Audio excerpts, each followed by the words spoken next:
Hello and welcome to my favourite bikes of 2017 video.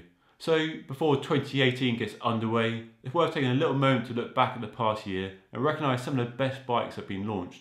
And it's been a really good year for the road bike with lots of new models launched and some really interesting developments and technology coming into the marketplace. For this video I picked 5 of my favourite bikes, my real standout highlights of the past year. And these are bikes I've actually ridden and tested. So I've got 2 endurance bikes, 2 race bikes and 1 very interesting bike, shall we say. If you don't agree with my list, that's fine. If you think there are bikes that you've ridden that should be in this list, do let me know in the comment section below. Otherwise, let's roll the video. Right, let's start this list with the most innovative and radical new bike launched in 2017. It is, of course, the brand new 3T Strada, the most exciting new bike since, well, 3T launched the Explorer Aero gravel bike about a year before actually. The Strada, however, is their first road bike, an aero road bike designed entirely around wide tyres, disc brakes and, perhaps most controversially, a 1x11 drivetrain.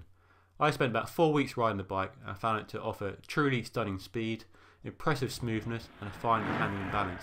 It really came together really nicely. As for the issues about clearance and gearing, well, they simply fade away once I rode the bike, and I was left with the overwhelming impression that this is one of the most exciting road bikes available right now. The Strada certainly won't be for everyone. It has its detractors, disc brakes, 1x11, they're not for everyone, but there's a lot to like here. I really admire the company's forward-thinking design behind the bike, and it'll be really interesting to see how Aqua Blue Sport, the pro team riding this bike next year, get on with a bike in a pro peloton. The next bike on my list is the most improved bike of 2017. It is, of course, the Specialized S-Works Tarmac SO6. And as the name suggests, this is a 6th generation Tarmac, and it's easily the best Tarmac we've ever had. It's lighter than the previous version, it's stiffer, and it's more aerodynamic, and it all adds up to produce one of the best handling bikes, the best riding bikes of 2017. The performance of the S-Works Tarmac is absolutely stunning. And it's for that reason that the Tarmac SO6 is in my list. The Tarmac, of course, needs no introduction. It's been around since 2003, and in that time has won countless races, from the toughest Grand Tours to local amateur races. It's a bike that appeals to a wide range of people, but this new SO6 is so improved that I recommend you take a closer look, especially if you've been a previous Tarmac rider and may have drifted away through the last few generations. Now it's time to take a closer look at the Tarmac SO6 because it really is a contender for Bike of the Year. Next up, it's the lightest production bike in the world. It's a brand new Trek Amonda SLR. But the big news for 2017 was not just a lighter frame, but the launch, finally, of a disc brake version of this bike. I tested a bike with the latest Dual Race group set, and this 56cm test bike weighed just 6.7 kilograms on the scales. That makes it one of the lightest disc brake road bikes I've ever ridden, and by some measure. And truly, for the first time, it means the choice of braking system can be completely removed from the list of pros and cons when choosing a new lightweight race and high performance bike. Disc brakes are increasingly popular on road bikes, and we're now seeing a new breed of lightweight race bikes equipped with disc brakes. The Amonda showed that it's possible to have a lightweight race bike with none of the weight penalties of previous disc brake bikes. You can have all the performance and none of the downsides. A truly impressive bike.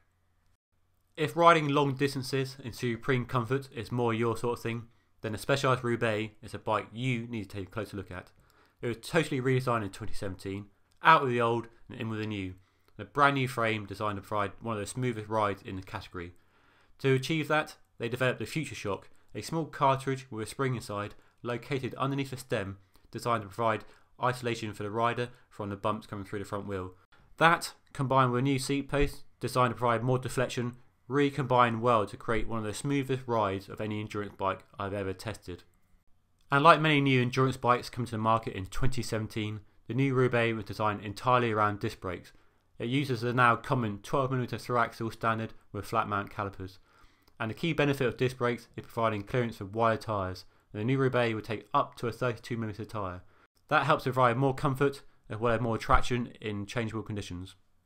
Not to be outdone, Cannondale launched a brand new version of its popular Synapse endurance bike in 2017. Unlike Specialized, taking a clean sheet approach to its Roubaix, Cannondale has worked on the previous bike and looked to improve it in as many ways as possible. It's a case of evolution rather than revolution, and it's a really good move. They kept everything I liked about the previous bike, but just improved it in a number of ways. The frame is lighter, it's stiffer, it's more compliant thanks to a tuned carbon fibre layup. It's now disc brakes only with 12mm through axles, and there's wider tyre clearance. It will take up to a 32mm tyre. And there are now mudguard eyelets, nicely hidden inside the frame and fork, and a real bonus for UK cyclists who want to fit mudguards for winter riding. The geometry has been sharpened up a little bit, and the stiffness brings it closer to a Super 6 Evo in terms of performance. So it's now a racier endurance bike than the previous model, and it really is distinct from the Roubaix, which seeks to offer the smoothest ride possible. The Cannondale isn't quite as smooth, but it's smooth enough, but the handling is just a delight, really sharp and focused, and a very involving ride. One of my highlights of 2017. Some interesting bikes there, but which is your favourite bike of 2017? Do let me know in the comment section below.